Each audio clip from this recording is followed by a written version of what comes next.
Video में हम SGX Nifty गिरावट दिखा रहा है। क्या ये गिरावट सोमवार से कंटिन्यू रहेगी? अमेरिकन मार्केट्स में गुरुवार की तेजी के बाद शुक्रवार को भयंकर गिरावट देखी गई। RBI MPC मीटिंग्स के मिनट्स और साथ में निफ्टी बैंक निफ्टी का डिटेल्ड एनालिसिस, तो इन सब टॉपिक्स को हम इस वीडियो में डिस्कस करेंगे। तो सबसे पहले अगर हम SGX निफ्टी की बात करें तो देखिए, SGX निफ्टी में गिरावट का कारण अमेरिकन मार्केट्स में शुक्रवार के दिन भयंकर क्रैश देखा गया, जिसमें नैस्डैक अराउंड 3%, S&P 2.3% और डाउ जोन्स 1.3% गिरकर बंद हुए। नैस्डैक ने जितना गुरुवार के दिन गेन किया था, उससे ज्यादा शुक्रवार के दिन गिरावट देखी गई। देखिए, मैंने पिछली वीडियोस में पहले भी डिस्कस किया था कि जब भी एक बड़े इवेंट का रिजल्ट आता है तो मार्केट में अगर गिरावट चल रही हो तो शॉर्ट कवरिंग के चांसेस और अप ट्रेंड में लॉन्ग कवरिंग के चांसेस मेजोरिटी ऑफ टाइम्स बन जाते हैं। और साथ में अमेरिकन एक्सपर्ट्स का कहना है कि अगर इन्फ्लेशन कंट्रोल नहीं आती है तो फेड और भी भयंकर रेट हाइक्स करता जाएगा। इन्फ्लेशन के डर से ही 10 ईयर US बॉन्ड्स भी 4% तक स्पाइक कर चुके थे। इसी के चलते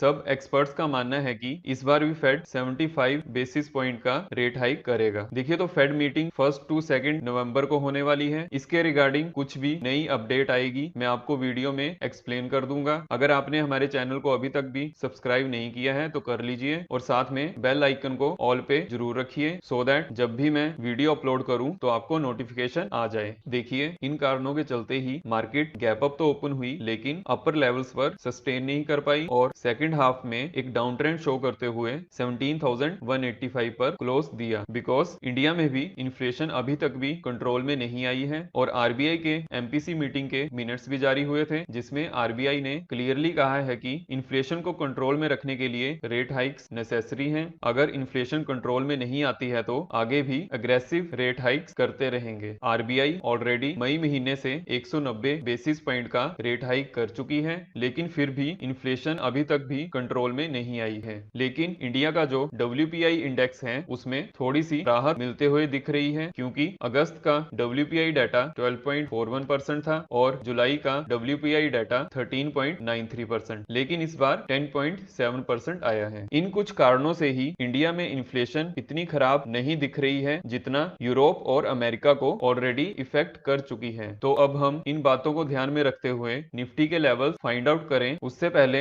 अगर आपको यहाँ तक ये टॉपिक समझ में आए हो तो प्लीज एक लाइक तो जरूर कर दीजिए, सो दैट मुझे पता चलता रहे कि आप हमारे मार्केट एनालिसिस को पसंद कर रहे हैं। देखें तो निफ्टी ने शुक्रवार के दिन इस ट्रेंड लाइन का एक अच्छा ब्रेकआउट तो दिया, लेकिन अब जैसी गैप डाउन की सिचुएशन बन रही है तो अगर 17,085 तक गैप फिल होता है तो मार्केट में जो एक बुलिश पैटर्न फॉर्म हुआ था वो वीक पड़ सकता है और अगर आने वाले दिनों में 16,960 के नीचे क्लोजिंग मिलती है तो निफ्टी चार्ट एक एम पैटर्न फॉर्म करते हुए और वीकनेस भी शो कर सकता है। बिकॉज जब भी बुलिश या बेरिश पैटर्न बनना स्टार्ट होता है तो मार्केट सेंटीमेंट्स ऑपोजिट साइड में जाने से शार्प मूव भी देखने को मिलता है। अगर हम इस केस की बात करें तो यहाँ पर एक बुलिश पैटर्न बन रहा है, तो अगर निफ्टी 16,960 to 50 के लेवल को ब्रेक करता है तो डाउन साइड में एक शार्प मूव भी दिख सकती है, जिसका कम से कम टारगेट 16,480 का रहेगा। लेकिन अगर आने वाले दिनों में ग्लोबल मार्केट्स में रिकवरी दिखती है तो ये एक शानदार बुलिश पैटर्न बनेगा। जैसे ही 17,430 के लेवल को ब्रेक करता है तो हमारा नेक्स्ट टारगेट 18,000 का रहेगा। देखिए, तो अगर निफ्टी में अराउंड 1% का गैप डाउन होता है तो बैंक निफ्टी में भी 400 से 500 पॉइंट का गैप डाउन हो सकता है। डेली कैंडल पर इस गैप के फिल होने से वीकनेस बढ़ने के चांसेस बढ़ जाएंगे, लेकिन अभी तक भी इंडियन मार्केट के सेंटीमेंट्स अमेरिका के कंपैरिजन में इतने बिगड़े नहीं हैं। एक दिन के गैप डाउन से कुछ फर्क नहीं पड़ेगा जब तक बैंक निफ्टी 38,500 के लेवल को नहीं तोड़ता है। 38,500 के लेवल को तोड़ने के बाद इसमें एम पैटर्न बनने के चांसेस ज्यादा बढ़ जाएंगे, जिसके चलते नेक्स्ट टारगेट हमारा 37,500 का रहेगा। लेकिन अगर अमेरिकन मार्केट्स में आने वाले दिनों में लोअर लेवल से रिकवरी आती है तो निफ्टी और बैंक निफ्टी में ऐसा पैटर्न बन रहा है कि यहाँ से एक ब्रेकआउट भी देखने को मिल सकता है। बिकॉज अभी भी डाउ अपने मैसिव सपोर्ट रेंज के ऊपर है। जब तक डाउ जोन्स 28,400 टू